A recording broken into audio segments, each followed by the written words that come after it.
ओम शांति 20/5 के ईश्वरीय महावाक्य। मीठे बच्चे, अपने इस जीवन को कौड़ी से हीरे जैसा बनाना है तो समय को सफल करो, अवगुणों को निकालो, खाने पीने सोने में समय बर्बाद मत करो। प्रश्न है, मनुष्य ने किस एक शब्द से सबको भगवान का रूप समझ लिया है? जवाब, बाबा कहते इस समय मैं बहुरूपी हूँ। ऐसे नहीं कि जहाँ जब मुरली चलाता तो परम धाम खाली हो जाता।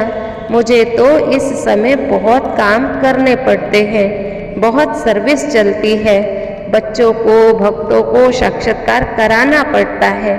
इस समय मैं बहुरूपी हूँ। इस एक शब्द से मनुष्यों ने कहा है ये सब भगवान के रूप हैं। दूसरा प्रश्न है, बाबा की किस श्रीमत को पालन करने वाले बच्चे सपूत हैं? जवाब, बाबा कहते बच्चे कभी भी डिससर्विस ना करो, टाइम बहुत वैल्यूएबल है, इसे सोने में ना गवाओ, कम से कम 8 घंटा मेरे खातिर दो। यह श्रीमत पालन करने वाले सपूत हैं। गीत है, तूने रात गवाई सोए के, दिवस गवायो खाए। ओम शांति। मेन पॉइंट्स है, यहाँ के काका चाचा मामा सब पीछे आते हैं। इस समय बाबा जो रचना रचते हैं, बच्चे और बच्चियाँ, और कोई संबंध नहीं। अब तुम जीते जी शिव बाबा के बच्चे बने हो। आत्मा आत्मा भाई भाई समझ करके रहना है। घर गृहस्थ में भी कमल फूल समान बनना है। समझो हम कौड़ी से हीरे जैसा, मनुष्य से देवता बनते हैं। पहले तो देखो हम देवताओं के चरणों में गाते थे, आप सर्वगुण संपन्न, हम नीच पापी। अब बाबा कहता है इन आसुरी अवगुणों को निकाल दो, ईश्वरीय गुणों को धारण करो। अब बाबा कहते हैं आसुरी गुण वाले मनुष्य जो होते हैं वही फिर दैवी गुण धारण कर बाबा के द्वारा देवता बनते हैं। पापों का बोझा तो सिर पर है, वह पाप की याद से भस्म करना है, समझदार बनना है। बाबा हमें कितना समझदार बनाते हैं। बेहद का बाप सबका बाप है। बाबा कहते यहाँ से शिक्षा पाओ, जाकर सबको ये शिक्षा दो। अब तुम त्रिकालदर्शी तुम ही हो। ब्राह्मणों को ये बाप बैठ त्रिकालदर्शी बनाते हैं। देवताएं भी त्रिकालदर्शी नहीं होते हैं। उनकी जो वंशावली आती उनमें भी ज्ञान नहीं होता है। पिछाड़ी में बाप 2 अक्षर ही कहते हैं, मन मना भव। मन ही मन बाबा से बातें करो। बाबा कहते माया उल्टा लटका देती है, बाबा सुलटा बनाते हैं।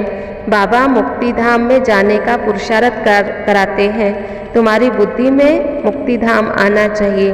बाबा कहते बच्चे मददगार बन सर्विस करो, डिस सर्विस नहीं करो। गवर्नमेंट की सेवा भी तो 8 घंटे करते हो, तो मेरी खातिर भी तो 8 घंटे दो ना। बाबा कहते देखो जगदम्बा के लिए गाया जाता है राज राजेश्वरी, फिर जाकर के पहले ज्ञान गणेश्वरी फिर राज राजेश्वरी बनती है। तुम्हें भी इन जैसा पुरुषार्थ करना है। अच्छा, मीठे मीठे सिक्किलधे बच्चों प्रति माता पिता बाप दादा का याद प्यार धारणा है।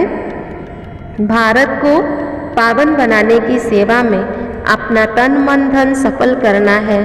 पैसे को हीरे समझ स्वर्ग बनाने की सेवा में लगाना है, व्यर्थ नहीं गंवाना है।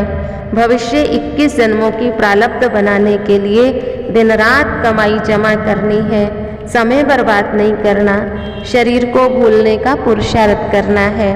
वरदान है, अकाल तखत सो दिल तक नशीन बन, सब राज्य के नशे में रहने वाले पर कीर्ति जीत माया जीत भव।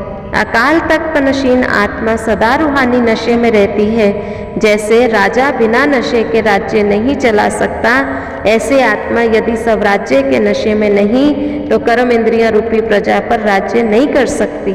इसलिए अकाल तख्त नशीन सो दिल तख्त नशीन बनो। इसी रूहानी नशे में रहो तो कोई विघ्न व समस्या आपके पास आ नहीं सकती, प्रकृति और माया भी वार कर नहीं सकती। तो तख्त नशीन बनना अर्थात सहज प्रकृति जीत और माया जीत बनना है। स्लोगन है, संकल्पों की सिद्धि प्राप्त करनी है तो आत्मा शक्ति की उड़ान भरते रहो। आज का स्वमान है, मैं प्रकृति जीत माया जीत आत्मा हूँ। प्रश्न है, सब कुछ सुनाने के बाद बाबा पिछाड़ी में कौन से शब्द बोलते हैं? दूसरा प्रश्न है आज का गीत, और तीसरा है आज का वरदान, चौथा है आज का स्लोगन, और पांचवा है किस श्रीमत का पालन करने वाले को ही बाबा स्फूर्त बच्चा कहेंगे।